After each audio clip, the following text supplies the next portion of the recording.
pendengar Daily Chatters, kembali mendengar obrolan kami dan tentunya sama aku Wiwit Widayanti. Kalian bisa panggil aku Wiwit dan di sini aku nggak sendirian nih.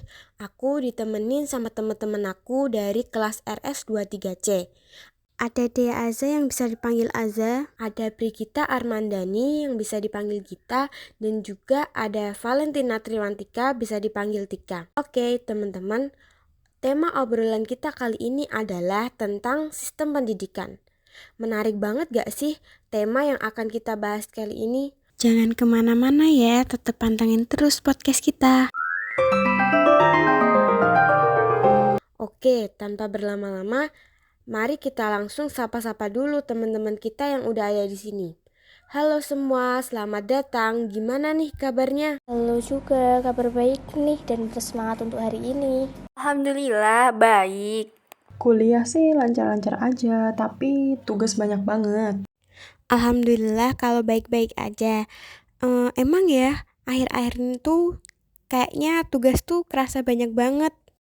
Tapi kita semua harus tetap semangat kan? Semangat ya teman-teman. Oke teman-teman, langsung aja nih ya aku mau tanya. Kali ini kita kan mau bahas tentang sistem pendidikan ya. Sebelumnya boleh aku tahu dulu gak sih apa yang bisa kalian share tentang sistem dari artikel atau sumber yang udah teman-teman baca atau pelajari gitu? Oke Wiwit, jadi setelah aku baca tulisan Arif Rohman yang bukunya berjudul Pendidikan dan Ilmu Pendidikan tahun 2009, Arif Rohman mengatakan bahwa sebenarnya kata shin dan histain berasal dari bahasa Yunani yang artinya menempatkan bersama. Jadi, menurut Arif Rohman, bahwa pengertian sistem adalah sekumpulan beberapa pendapat, prinsip-prinsip, dan lain-lain yang telah membentuk satu kesatuan yang saling berhubungan antar satu sama lain. Kalau menurut Tika gimana? Dari yang aku baca di artikel, sistem juga memiliki karakteristik seperti yang kita ketahui, sistem itu mempunyai hubungan fungsional, saling bergantung, mempengaruhi, dan membutuhkan.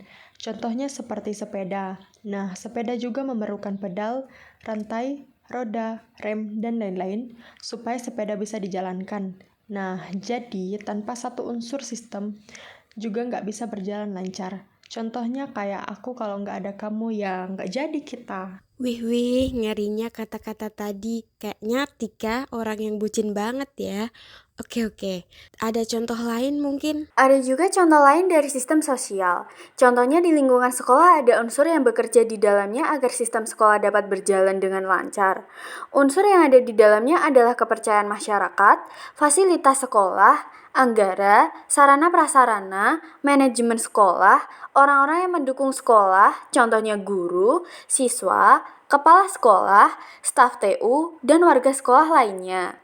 Tanpa salah satu di atas, sistem sosial yang ada di sekolah juga tidak akan berjalan. Oh, jadi pengertian dari sistem itu sendiri secara sederhananya kayak satu kesatuan atau bisa dibilang suatu keterkaitan yang apabila salah satu unsurnya hilang maka sistem tidak berjalan sesuai fungsinya.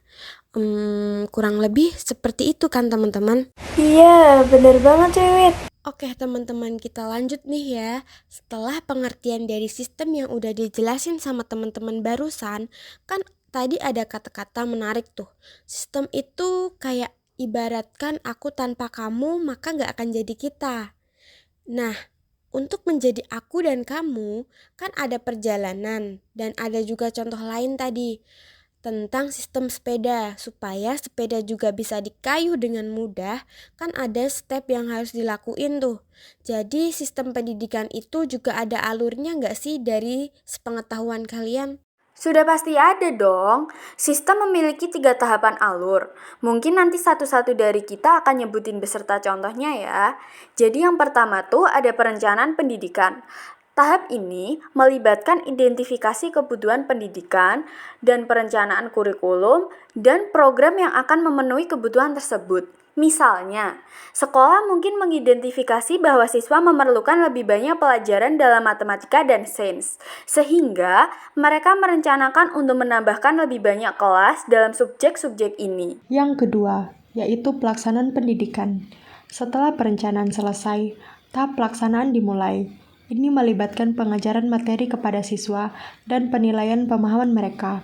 Misalnya, guru mengajar pelajaran materi matematika baru dan kemudian memberikan tes untuk menilai sejauh mana pemahaman siswa tentang materi tersebut. Dan yang ketiga yaitu evaluasi pendidikan. Tahap ini melibatkan penilaian efektivitas program pendidikannya. Dan ini dapat mencangkup penilaian kinerja siswa, penilaian kualitas pengajaran, dan peninjauan umpan balik dari siswa dan orang tua. Misalnya nih, sekolah mungkin melakukan survei untuk mengetahui apakah siswa merasa mereka telah belajar banyak dari pelajaran matematika baru dan menggunakan umpan balik ini untuk membuat perbaikan pada program masa mendatang. Begitu. Selain itu, dari artikel yang kami baca, sistem juga didukung oleh 3 teori. Yang pertama adalah taksomi Bloom. Ini adalah satu set dari 3 model hierarkis yang digunakan untuk mengklasifikasikan tujuan pembelajaran pendidikan ke dalam tingkat kompleksitas dan spesifik. Ketiga daftar tersebut mencangkup tujuan pembelajaran dalam domain kognitif, afektif, dan sensorik, yaitu keterampilan berpikir, respon emosional, dan keterampilan fisik.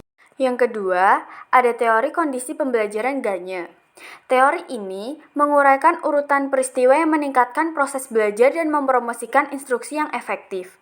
Gagne menunjukkan bahwa tugas belajar untuk keterampilan intelektual dapat diorganisir dalam hierarki menurut kompleksitas, pengenalan rangsangan, generasi respon, mengikuti prosedur, penggunaan terminologi, diskriminasi, pembentukan konsep, penerapan aturan, dan pemecahan masalah. Dan yang ketiga, model Dick dan Carey. Model ini melihat desain instruksional sebagai pendekatan sistem di mana setiap bagian dalam proses desain instruksional dilihat sebagai saling terhubung, sebagai unit alih-alih, dilihat sebagai komponen individu. Oke, paham. Ternyata banyak ya makna dan unsur pendukung yang ada pada kata sistem sendiri. Sekarang bisa dijelasin nggak sih apa contoh dari sistem itu sendiri? Mungkin dari Aza bisa menjelaskan terlebih dahulu.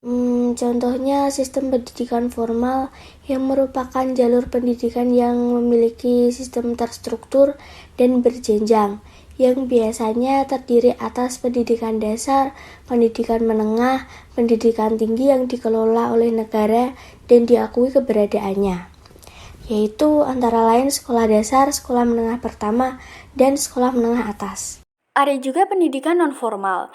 Itu bisa disebut juga jalur pendidikan dalam arti lembaga keluarga atau pendidikan yang didapat dari lingkungan sosial berdasarkan asas-asas dan nilai tertentu agar setiap orang dapat berkembang sesuai dengan minat dan bakatnya. Ngomong-ngomong tentang sistem pendidikan formal, aku boleh tahu nggak sih menurut kalian nih, bagaimana sistem pendidikan di Indonesia? Sudah bisa dikatakan terstruktur sih. Pendidikan di Indonesia menjadi tanggung jawab Kementerian Pendidikan dan Kebudayaan Republik Indonesia. Semua penduduk wajib mengikuti program wajib pendidikan dasar selama 9 tahun. 6 tahun di sekolah dasar dan 3 tahun menengah pertama. Sekolah negeri mendominasi sistem pendidikan di Indonesia saat ini. Indonesia juga menganut sistem terbuka seperti peserta didik dituntut untuk bersaing dengan tema berpikir kreatif dan inovatif. Menurut kalian ada nggak sih mungkin kasus dalam pendidikan yang mempengaruhi sistem pendidikan? Baru-baru ini kan banyak sekali kasus-kasus pembulian yang ada di lingkungan sekolah tuh, seperti mengucilkan teman, mengolok-olok, dan melakukan pemalakan. Banyak sering terjadi di sekolah sehingga menimbulkan kekerasan yang dilakukan berulang-ulang akibat korban tidak berani membalas dan hanya diam saja. Nah, dari kasus pembulian itu apa sih hubungannya sama sistem pendidikan? Kaitannya dengan pendidikan karakter dan motivasi belajar siswa. Salah satu kutipan mengenai bullying secara verbal bisa dijabarkan sebagai berikut. Stick and stone may break your bones, but mean words can tear holes in your spirit. yang artinya adalah tongkat dan batu dapat mematahkan tulangmu, tetapi ucapan yang jahat dapat menghancurkan semangatmu. Perilaku bullying tuh dapat menghancurkan semangat dan motivasi siswa loh, terutama menciptakan situasi yang tidak nyaman untuk belajar. Karena itu, perilaku bullying ini perlu mendapatkan pemahaman dan perhatian yang lebih lanjut. Jadi menurut kalian ada akibatnya nggak sih dari kasus pembulian itu? Anak yang menjadi korban bullying mungkin akan mengalami trauma untuk pergi ke sekolah, sehingga mengakibatkan proses belajar mengajar tidak akan berjalan dengan efektif. Hilangnya konsentrasi untuk belajar dan terganggunya mental untuk dapat bergaul dengan teman-temannya. Oke, jadi itu tentang sistem pendidikannya ya teman-teman. Oh iya, bagi pendengar Daily Chatters, jangan pada bosen ya, karena kita masih ada topik yang seru yang akan kita bahas nih. Next topik, kita mau bahas tentang kualitas pendidikannya.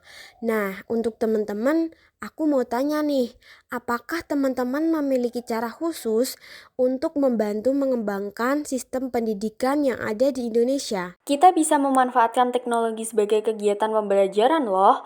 Contohnya seperti media pembelajaran digital mungkin. Bisa dijelaskan nggak sih seperti apa pembelajaran dengan media digital? Sebagai contohnya, kita dapat membuat video pembelajaran yang lebih menarik. Karena anak zaman sekarang pastinya juga sudah paham teknologi yang berkembang, bukan? Atau membuat game yang dapat digunakan untuk membuat pembelajaran agar lebih menarik lagi. Kita juga bisa mengikuti pelatihan. Contohnya nih, mengikuti pelatihan penggunaan teknologi dalam pembelajaran seperti media pembelajaran digital dan pelatihan kualitas pembelajaran dengan cara yang inovatif dan efektif. Selain melakukan media pembelajaran modern dan inovatif, guru juga mampu memotivasi siswa dalam mengembangkan potensinya di dalam bidang pendidikan.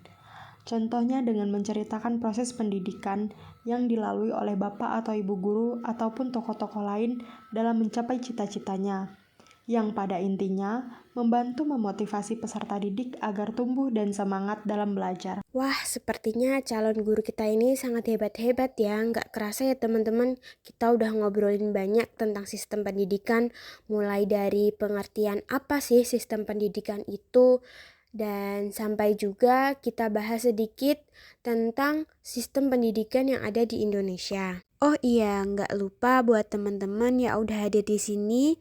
Terima kasih banyak ya udah meluangkan waktunya untuk berbagi pendapat tentang sistem maupun sistem pendidikan yang ada di Indonesia. Semoga kita semua sebagai generasi muda juga dapat memberikan pengaruh yang baik untuk pendidikan bangsa kita.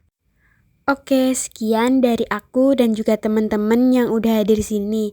Maaf kalau kami ada salah-salah kata. Jangan bosen-bosen dengerin podcast kita ya. See you next episode. Bye-bye. Bye guys.